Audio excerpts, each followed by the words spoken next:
اہل علم بزرگوں کے ہاں بعض معاملات ایسے ہیں کہ جن کے اندر زیادہ تفصیل میں جانے کو منع کیا، تفصیل میں جانے کو منع کیا. اس میں اہم ترین معاملہ تقدیر کا معاملہ ہے. تقدیر کیا ہے، تقدیر کیسے ہے، تقدیر کیوں ہے، تقدیر کب ہے، تقدیر کتنے اختیارات کا نام ہے، تقدیر میں کتنے اختیارات نہیں ہیں. ہمارے اکثر بزرگوں نے، اہل علم بزرگوں نے تقدیر میں زیادہ گفتگو کرنے سے منع کیا.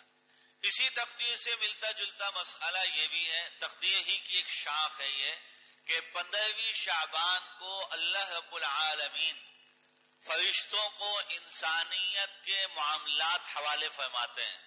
کیسے، کتنے، کس قدر، کتنے کم، اس سے بحث کرنے کو ہمارے بزرگوں نے منع کیا ہے. بس یہ ایک معاملہ ہے، یہ ایک اہم معاملہ ہے. ایسا ہے